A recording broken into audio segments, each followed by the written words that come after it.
ಇವತ್ತಿನ ವಿಶೇಷ ಯಾವುದೇ ಹಿಟ್ಟು ಬಳಸ್ತಾನೆ ಮಾಡುವಂಥ ಗರ್ಗರಿಯಾದಂಥ ರುಚಿಯಾದಂಥ ಚಕ್ಲಿ. ಹಬ್ಬಗಳ ಸಾಲು ಶುರುವಾಗ್ತಾ ಇದೆ. ಮನೆಯಲ್ಲಿ ಆ ಹಿಟ್ಟಿಲ್ಲ, ಈ ಹಿಟ್ಟಿಲ್ಲ, ಯಾವುದನ್ನು ಎಷ್ಟು ಹಾಕಬೇಕು, ಹೇಗೆ ಮಾಡಬೇಕು ಅಂತ ಯೋಚನೆನೇ ಬೇಡ. ಅಕ್ಕಿ ಇದೆಯಾ, ಅಕ್ಕಿನ ಉಪಯೋಗಿಸಿ ರುಚಿಯಾದಂಥ ಗರ್ಗರಿಯಾದಂಥ ಬೆಣ್ಣೆ ಚಕ್ಲಿ ಮಾಡೋದು ಹೇಗೆ ಅಂತ ನೋಡೋಣ. ನಾನು ಆಶಾ, ನಿಮಗೆಲ್ಲರಿಗೂ ಅಡುಗೆ ಸಾಧನಕ್ಕೆ ಸ್ವಾಗತ. ಇವತ್ತಿನ ಈ ವಿಶೇಷವಾದಂಥ ಚಕ್ಲಿ ಮಾಡೋದಕ್ಕೆ ಮುಖ್ಯವಾಗಿ ಬೇಕಾಗಿರೋದು ಅಕ್ಕಿ. ನಾನಿವತ್ತು ಇಡ್ಲಿ ಅಕ್ಕಿನ ತೊಗೊಂಡಿದ್ದೀನಿ. ಎಷ್ಟು ತೊಗೊಂಡಿದ್ದೀನಿ ಅಂದರೆ 2 ಕಪ್ಪಿನಷ್ಟು ಇಡ್ಲಿ ಅಕ್ಕಿನ. ಈ ಇಡ್ಲಿ ಅಕ್ಕಿನ ಮೊದಲು ಏನು ಮಾಡಬೇಕು, ಚೆನ್ನಾಗಿ ತೊಳೆದ್ಬಿಟ್ಟು 2ರಿಂದ 3 ಬಾರಿ ಚೆನ್ನಾಗಿ ತೊಳೆದಾದ್ಮೇಲೆ ಇದನ್ನು ನೆನೆಸಿಡಬೇಕಾಗತ್ತೆ. ಕಡಿಮೆ ಅಂದರೆ 3 ಗಂಟೆ ನಾವಿಂದ ನೆನೆಸಿದರೆ ತುಂಬಾ ಒಳ್ಳೆಯದು. 3 ಗಂಟೆಯಿಂದ 5ರಿಂದ 6 ಗಂಟೆ ಆರಾಮಾಗಿ ನೆನೆಸ್ಬೋದು. ಈ ಅಕ್ಕಿ ಎಲ್ಲ ಚೆನ್ನಾಗಿ ನೆಂದಾದಮೇಲೆ ಇದನ್ನು ನಾವು ಏನು ಮಾಡಬೇಕು, ಮಿಕ್ಸಿ ಜಾರಿಗೆ ಹಾಕ್ಕೊಂಡು ಇದನ್ನ ರುಬ್ಬಬೇಕಾಗತ್ತೆ. ರುಬ್ಬಬೇಕಾದ್ರೆ ಜಾಸ್ತಿ ನೀರನ್ನ ಹಾಕೋ ಅವಶ್ಯಕತೆ ಇಲ್ಲ.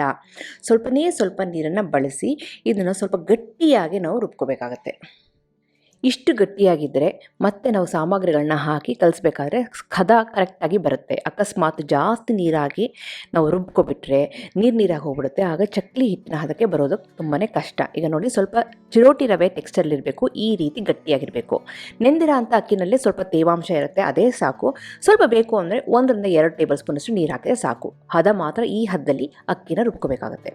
ನೆಕ್ಸ್ಟು, ಯಾವ ಕಪ್ಪಿನಲ್ಲಿ ನಾನು ಅಕ್ಕಿನ ತೊಗೊಂಡಿದ್ನೋ ಅದೇ ಕಪ್ಪಿನಲ್ಲಿ 1 ಕಪ್ಪಿನಷ್ಟು ಹುರುಗಡ್ಲೆನ ತೊಗೊಂಡು ಅದನ್ನು ಪುಡಿ ಮಾಡಿಕೊಂಡು ಆ ಪುಡಿನ ನಾನು ಇದಕ್ಕೆ ಸೇರಿಸ್ಕೊಳ್ತಾ ಇದ್ದೀನಿ.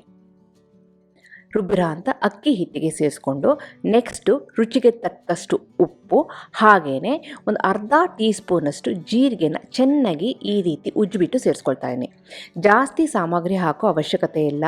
ಅಕ್ಕಿನ ರುಬ್ಬಿರೋ ಅಂಥ ಹಿಟ್ಟು ಜೊತೆಗೆ ಹುರುಗಡ್ಲೆ, ಹಾಗೆ ರುಚಿಗೆ ತಕ್ಕಷ್ಟು ಉಪ್ಪು, ಸ್ವಲ್ಪ ಜೀರಿಗೆ, ಹಾಗೆ ಒಂದು ಅರ್ಧ ಟೀ ಸ್ಪೂನಷ್ಟು ಎಳ್ಳು, ಬೇಕು ಅಂದರೆ ಸ್ವಲ್ಪ ಇಂಗಿನ ಪುಡಿನ ಇದಕ್ಕೆ ಸೇರಿಸ್ಕೋಬಹುದು.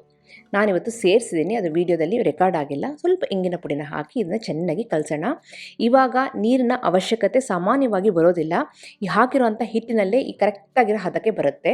ಈ ಹಿಟ್ಟು ತೀರಾ ತೆಳ್ಳಗಾಯಿತು ಅಂತಂದರೆ ಎಣ್ಣೆ ಜಾಸ್ತಿ ಕುಡಿಯೋವಂಥ ಚಾನ್ಸಸ್ ಇರುತ್ತೆ. ಹಾಗಾಗಿ ಹಿಟ್ಟನ್ನು ಸ್ವಲ್ಪ ಗಟ್ಟಿಯಾಗಿ ಕಲಿಸ್ಕೊಳ್ಳಿ. 2 ಕಪ್ಪು ಅಕ್ಕಿಗೆ 1 ಕಪ್ಪಿನಷ್ಟು ಹುರುಗಡ್ಲೆನ ಪುಡಿ ಮಾಡಿಕೊಂಡು ಈ ರೀತಿ ಕಲಿಸ್ಕೊಂಡ್ರೆ ಪರ್ಫೆಕ್ಟ್ ಆಗಿರುತ್ತೆ. ಇದನ್ನು ಕಲಿಸ್ಬೇಕಾದ್ರೆ ಇಲ್ಲಿ ಸುಮಾರು 1 ಟೇಬಲ್ ಸ್ಪೂನಷ್ಟು ಬೆಣ್ಣೆನ ಈಗ ನಾನು ಸೇರಿಸ್ತಾ ಇದ್ದೀನಿ. ಬೆಣ್ಣೆನ ಈ ರೀತಿ ಕೈನಲ್ಲಿ ಹಿಚ್ಚಿಬಿಟ್ಟು ಅದನ್ನು ಸಹ ಚೆನ್ನಾಗಿ ಹಿಟ್ಟಿನೊಂದಿಗೆ ಮಿಕ್ಸ್ ಮಾಡ್ತಾ ಇದ್ದೀನಿ. ಬೆಣ್ಣೆನ ಹಾಕೋದ್ರಿಂದ ಈ ಚಕ್ಲಿನಲ್ಲಿ ಒಳ್ಳೆ ಫ್ಲೇವರ್ ಬರುತ್ತೆ. ಅದನ್ನು ಒಂದು ಮಟ್ಟಿಗೆ ಮಿಕ್ಸ್ ಆಗಿದೆ ಅಂದಾಗ ಮತ್ತೆ ನಾನು 1 ಟೇಬಲ್ ಸ್ಪೂನಷ್ಟು ಬೆಣ್ಣೆನ ಸೇರಿಸ್ತಾ ಇದ್ದೀನಿ. ಸ್ಟೇಜ್ ಬೈ ಸ್ಟೇಜ್ ಸೇರಿಸಿದರೆ ಎಲ್ಲ ಚೆನ್ನಾಗಿ ಮಿಕ್ಸ್ ಆಗುತ್ತೆ. ಹಾಗೆಯೇ ಹಿಟ್ಟು ಚೆನ್ನಾಗಿ ನಾವು ಕಲಿಸೋದ್ರಿಂದ ಚಕ್ಲಿ ಹಿಟ್ಟು ಹದವಾಗಿ ಬರುತ್ತೆ ಅಂತ. ಇವಾಗ 2 ಕಪ್ಪು ಅಕ್ಕಿ, 1 ಕಪ್ ಹುರುಗಡ್ಲೆಗೆ ಸುಮಾರು ಹೆಚ್ಚು ಕಡಿಮೆ 2 ಟೇಬಲ್ ಸ್ಪೂನಷ್ಟು ಬೆಣ್ಣೆನ ಇವಾಗ ಸೇರಿಸಿ ಚೆನ್ನಾಗಿ ಕಲಿಸಿದ್ದೀನಿ. ಈ ರೀತಿ ಕಲಿಸೋದ್ರಿಂದ ಹಿಟ್ಟು ಹದವಾಗಿ ಬರುತ್ತೆ, ಹಾಗೆಯೇ ಚಕ್ಲಿನೂ ಸಹ ತುಂಬಾ ರುಚಿಯಾಗಿ ಬರುತ್ತೆ. ಯಾವಾಗಲೂ ಅಕ್ಕಿ ಹಿಟ್ಟನ್ನು ಹಾಕಿ ನಾವು ಚಕ್ಲಿನ ಮಾಡ್ತಾ ಇರ್ತೀವಿ. ಈ ರೀತಿ ಅಕ್ಕಿನ ರುಬ್ಬಿ ಹುರುಗಡ್ಲೆ ಮಿಕ್ಸ್ ಮಾಡಿ ಬೆಣ್ಣೆ ಹಾಕಿ ಮಾಡಿ ಎಕ್ಸಲೆಂಟ್ ಆಗಿರುತ್ತೆ. ಟೆಕ್ಸ್ಚರು ಸಹ A1 ಆಗಿರುತ್ತೆ, ಒಂಥರ ಗರ್ಗರಿ ಆಗಿರುತ್ತೆ. ಜಾಸ್ತಿ ಎಣ್ಣೆನೂ ಸಹ ಕುಡಿಯೋದಿಲ್ಲ, ಬೆಣ್ಣೆ ಫ್ಲೇವರ್ ಬರ್ತಾ ಇರುತ್ತೆ, ಹಾಗೆಯೇ ರುಚಿ ಅದ್ಭುತವಾಗಿರುತ್ತೆ. ಈಗ ಹಿಟ್ಟು ಹದವಾಗಿ ಕಲಿಸ್ಕೊಂಡು ರೆಡಿಯಾಗಿದೆ. ಈ ಹದದಲ್ಲಿರಬೇಕು, ತೀರಾ ಗಟ್ಟಿಗೂ ಇರಬಾರ್ದು, ಹಾಗೆ ತೀರಾ ತೆಳ್ಳಗೂ ಇರಬಾರ್ದು. ಈಗ ಚಕ್ಲಿ ಒರಳಿಗೆ ಹಾಕಿ ಇದನ್ನು ಬಿಸಿ ಎಣ್ಣೆಯಲ್ಲಿ ಒತ್ತದಷ್ಟೇ. ಎಣ್ಣೆ ಚೆನ್ನಾಗಿ ಬಿಸಿಯಾಗಿರಬೇಕು.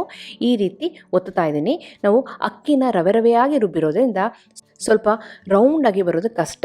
ಈ ರೀತಿ ಬೆಣ್ಣೆ ಚಕ್ಲಿ ಥರ ಮಾಡಿಕೊಂಡ್ರೆ ಎಕ್ಸಲೆಂಟ್ ಆಗಿರುತ್ತೆ. ರುಚಿಯಾದಂಥ ಗರ್ಗರಿಯಾದಂಥ ಚಕ್ಲಿ ರೆಡಿಯಾಗಿದೆ. ಒಂದು ಸಾರಿ ಎಣ್ಣೆಗೆ ಹಾಕಿದ ಮೇಲೆ ಮೀಡಿಯಮ್ ಟು ಹೈ ಫ್ಲೇಮಲ್ಲಿ ಇದನ್ನ ಬೇಯಿಸಿ ಎಕ್ಸಲೆಂಟಾಗಿ ಬರುತ್ತೆ.